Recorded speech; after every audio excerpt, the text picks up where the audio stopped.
నమస్కారం. Welcome to our channel. నేను సహస్ర. తెలంగాణలో ఉగాది పండుగను పురస్కరించుకొని ఆ రోజు నుంచి కొత్త సంవత్సరం నుంచి తెలంగాణ సంవత్సరం కొత్త సంవత్సరం నుంచి కూడా సన్నబియ్యం కూడా పంపిణీ చేస్తామంటూ సీఎం రేవంత్ రెడ్డి ప్రకటించారు. అయితే ఆ రోజు నుంచి కూడా కొన్ని ప్రాంతాలలో సన్నబియ్యం పంపిణీ సరఫరా జరిగింది. అలాగే రేషన్ షాపులలో కూడా ఈ సన్నబియ్యం చేస్తుంది. అయితే మరోవైపు దాదాపుగా 515 కోట్లు చెల్లించాల్సిన బకాయింపులు రైతులకు చెల్లించలేదని ప్రతిపక్షాలు అయితే ఆరోపిస్తున్నారు. మరోవైపు అకాల వర్షాల వల్ల కూడా రైతులంతా కూడా చాలా నష్టపోయారు. వాటి ధాన్యాన్ని కూడా కొనుగోలు చేయలేదు. ధాన్యం కొనుగోలు చేయక రైతులలో చాలా మంది ఆవేదనకు గురయ్యి ఆ ధాన్యాన్ని అంతా కూడా మంట పెట్టి కాల్ చేస్తున్నట్టు వార్తలు కూడా వస్తున్నాయి. అయితే అంటే అసలుకే ఎసరు అన్నట్టుగా అసలు ఇయ్యాల్సిన బకాయిలు చెల్లించకుండా, లేదంటే బోనస్లు ఇవ్వకుండా, రైతులకు ఏవైతే బోనస్ ప్రకటించారో అవి ఇవ్వకుండా, ఈ సన్నబియ్యం పంపిణీ చేస్తామన్నారు అది కూడా ప్రాపర్ గా పంపిణీ చేయకుండా రైతులకు అన్యాయం చేస్తున్నారంటూ వస్తున్నటువంటి ఆరోపణలపై కాంగ్రెస్ ప్రభుత్వం మరి ఎటువంటి స్పందన ఇస్తుందో వారిని అడిగి తెలుసుకుందాం. మరి తెలంగాణలో టిపిసిసి సెక్రటరీ అయినటువంటి కార్తిక్ గారు మనతో పాటు ఉన్నారు. మరి ఏం చెప్తారు ప్రభుత్వం తరపున ఆయన అడుగుదాం. నమస్తే సార్. సార్ ఇప్పుడు చెప్పండి, ధాన్యం మొత్తం కూడా బయటకు వచ్చి రైతులంతా కూడా మంట పెట్టి కాల్ చేస్తున్నారు, పడేస్తున్నారు. వాళ్ళకి రావాల్సిన బకాయిలు రాలేదు, బోనస్ ప్రకటించారు అది ఇవ్వలేదు, 515 కోట్లు ఇస్తామని ఎగవేత చేశారు అన్నట్టు కూడా ప్రతిపక్షాలు మన కేటీఆర్ ఒక సమావేశంలో చెప్పడం జరిగింది. మరి రైతులకు ఇంత అన్యాయం ఎట్లా చేస్తున్నారు అని అంటే మీరేం చెప్తారు? ఇప్పుడు కల్వకుంట్ల తారక రామారావు మాట్లాడిన మాటల్ని మనం ఎప్పుడు కూడా ప్రామాణికంగా తీసుకోద్దామా.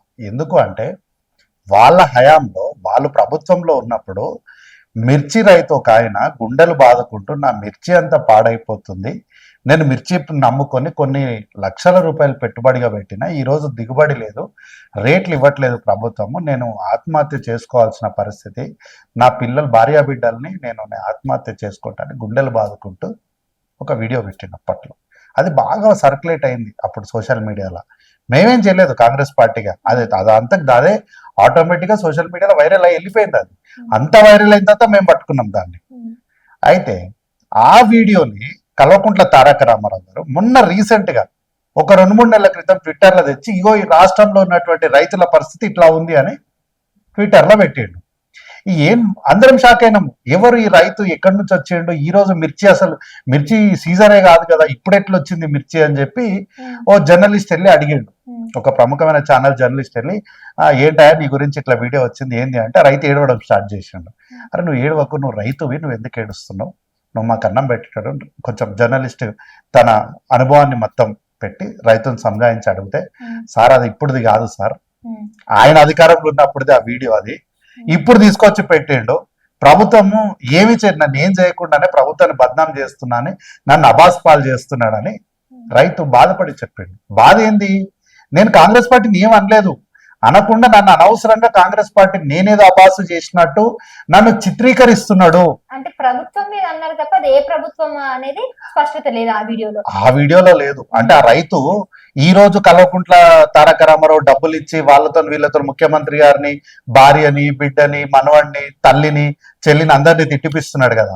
అట్లా మేము ఎప్పుడు చేయలే. కాబట్టి ఆ రోజున్న రైతు ఆవేదన ఏంటి అంటే ఈ ప్రభుత్వము అన్నాడు. అంటే ఆ రోజు ఉన్నటువంటి ప్రభుత్వాన్ని అన్నందుకు ఈ ప్రభుత్వంలో బీఆర్ఎస్ కానీ కల్వకుంట్ల చంద్రశేఖరరావు అని ఎక్కడ పేరు లేని పాపానికి దాన్ని తీసుకొచ్చి కాంగ్రెస్ పార్టీకి అంటగడితే ఓ జర్నలిస్ట్ వెళ్ళి అడిగినప్పుడు ఆయన చాలా కూలంకషంగా వివరాలు చెప్పిన వెంటనే డిలీట్ చేసేసిండు ఆ ట్వీట్ ని. అంటే డిలీట్ చేసినట్టు తప్పు చేసిన ఒప్పుకున్నట్టే కదా.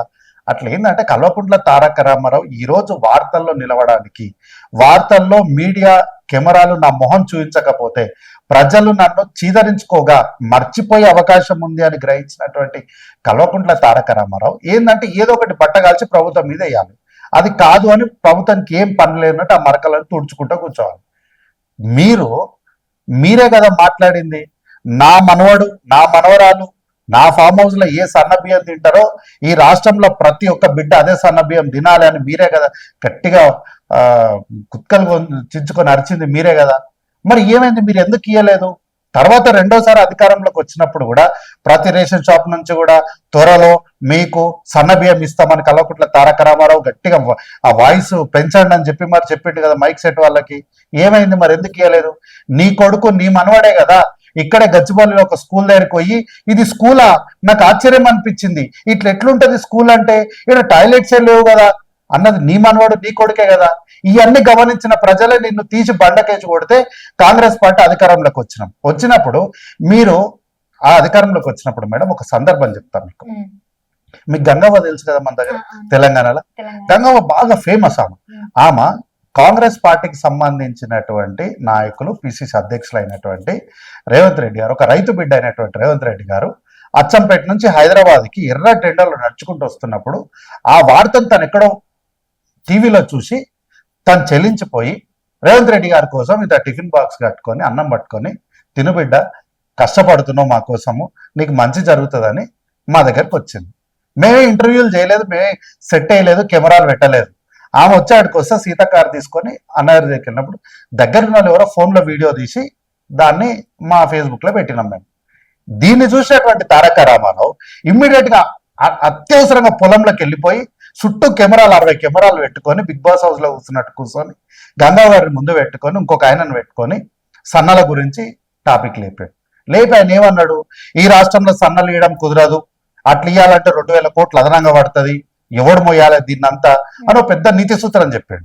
అంటే మీరు సన్నలు ఇవ్వడానికి వ్యతిరేకించారు కదా, కానీ మేం కాంగ్రెస్ సన్నబియ్యం కానీ కాంగ్రెస్ పార్టీ అధికారంలోకి వచ్చిన తర్వాత ప్రతి ఒక్కరు శ్రీమంతులు, ఇట్లా ఏమంటారు దారిద్ర్య రేఖకు దిగునున్నటువంటి వాళ్ళు, ఎస్సీలు బీసీలు, ఇట్లా ఎట్లాంటి భేదాలు లేకుండా రాష్ట్రంలో ప్రతి ఒక్కరు కూడా నాణ్యమైన సన్న బియ్యం తినాలి, మంచి ఆరోగ్యంగా ఉండాలన్నటువంటి ఒక గొప్ప ఉద్దేశంతో మీరు సన్నలు పండించండి, మీరు సన్నలు పండించినందుకు తాలూకు 500 రూపాయలు బోనస్ ఇస్తామని చెప్పినాం, పోయినసారి చెప్పినాం.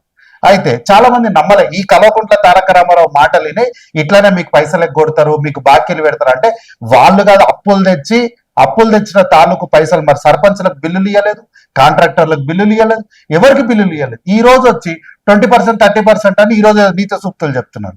మీరు ఆ రోజు పైసలు ఇచ్చింటే ఇట్లా 20% 30% అని ఈ రోజు ఆరోపణలు చేసే అవకాశం లేకుండే కదా మీకు.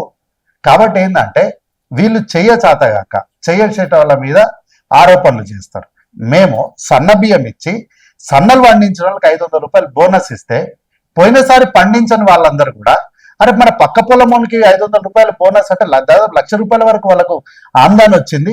ఈసారి మనం కూడా సన్నలే ఇద్దాం, ఈ కేటీఆర్ మాటలు ఏంటంటే ఉన్నది ఉంచుకున్నది మొత్తం ఉన్న పొలం అమ్ముకునే కాడికి వస్తామని చెప్పి ఈ రోజు అధికంగా పండించారు సన్నలు. ఈసారి పోయినసారి పండిన ధాన్యం కన్నా ఈసారి అధికంగా పండిన వాళ్లకు కొనుగోలు కేంద్రాలు ఆ పంటను కోసి వాళ్ళు కళ్ళాలకి వెళ్ళి తీసుకొచ్చి వాళ్ళు రోడ్ల మీద ఆరబెడతానే ఉన్నారు. అప్పటికే కొనుగోలు సెంటర్లు మేము తెరిచి ధాన్యం కొనుగోలు చేయడం మొదలుపెట్టాం. ఇప్పుడు ధాన్యం కొనుగోలు అయిన తర్వాత ప్రొసీజర్ ఉంటది కదమ్మా, మన ప్రభుత్వంలో డబ్బులు ట్రాన్సాక్షన్ చేయాలంటే ఒక ప్రొసీజర్ ఉంటది కదా.